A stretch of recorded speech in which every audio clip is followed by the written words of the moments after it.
Hi guys, welcome back to my channel. Well, I had a question by a guy named Brad McDonald. It was a pretty good question. It's talking about LS oil pans and what should you use if you don't want to spend $300 on a muscle car pan or something like that.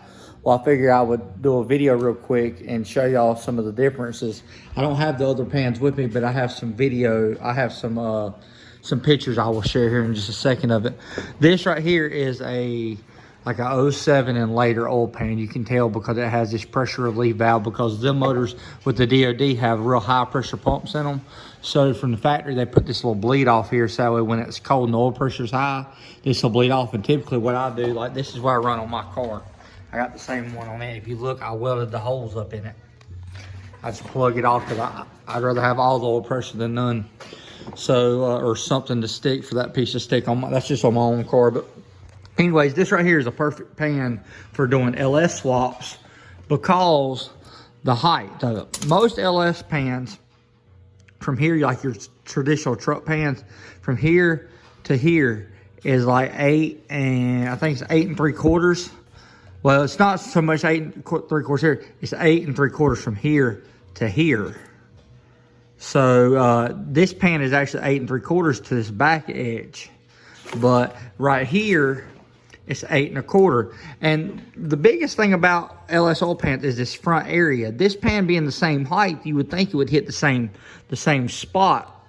Like if you was to hit a pothole or something, if your vehicle's lowered because of K-member, but actually because say your front wheels are centered here, this will be a lower point than there if your car's at a rate. Now if your car's, you got the Carolina squat going on it, then this right here is going to be lower. But for the most part, this is the lowest portion of it, is the front section of your oil pan. That's the section that hangs down. Well, what makes this pan right here nice for doing swaps is the fact that you can pick these pans up for a little bit of nothing. And this pan is actually at the very front is 7.5 inches right there. Where on your old school, your pre-07 oil pans, from there to there will be 8 3/4. So, you know, you're losing 1 1/4 inches off the very front right there. And then the back, like I said, the back here is still, I think on this pan, I'll have to measure it to see. I think it's still the same. It might be a little bit shorter from here to here, but I pretty much think it's the same. But see, when you go to your H3 pans, your H3 pans is basically the lowest point of your H3 pan is 7 3/4 or whatever, which is pretty similar to this right here. This is 7.5 here, but it goes up to 8. I think it's 8 1/4. I wish I had my tripod or my. Here, let me just do it like this, see if I can get it.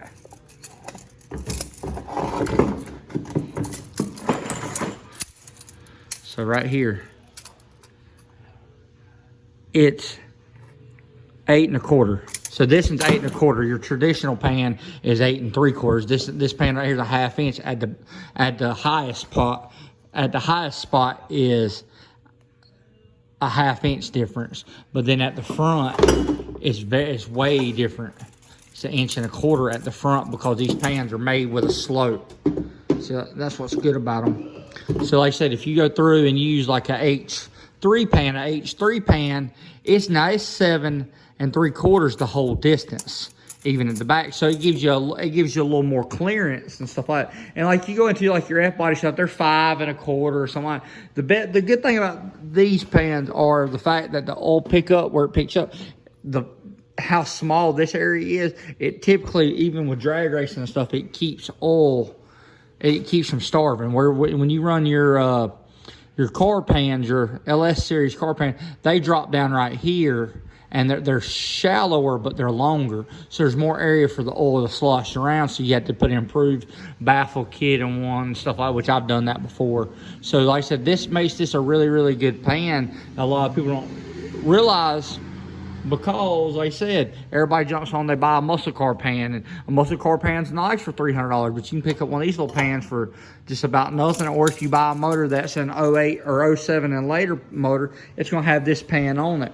You can pick up a muscle car pan, I think it's about $250 with the windage tray and all, which is the muscle car, or not the muscle car, but the H3 pan, which you'll have, like I said, it'll be at the very back, it'll be about 3/4 of an inch shorter than this pan, but like I said, it's not bad. This truck right here has a stock, like probably an 03 model oil pan on it.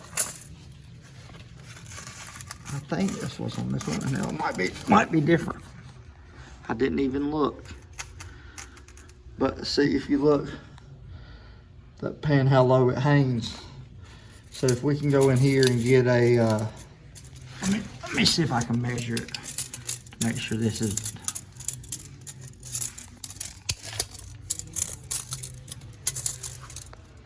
Sorry about the camera being all jerky and stuff. Just trying to get, yeah, see that pan right there?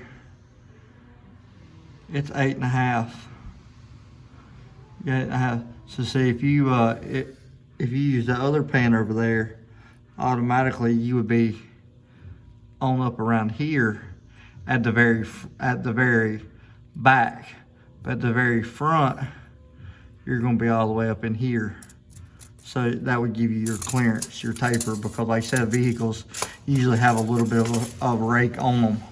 But it give you a little bit more clearance to keep you from knocking your pan off. I know from experience, like on my Mustang, I've seen Mustangs with just stock pans, truck pans on, and they were pretty low. They dragged the ground.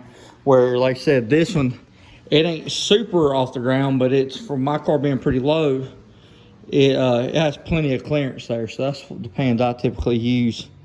Like I said, are the 07 and later pans, because, like I said, I feel like it's decent for the money, and you can pick them up anywhere. So if you buy like a later model motor, you can use these pans for your swap for your S10s and stuff like that. The one on my own personal S10, we took 1.25 inches off of it.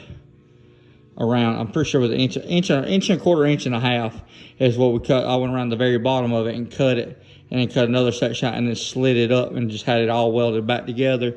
And then I took my pickup tube and shortened it.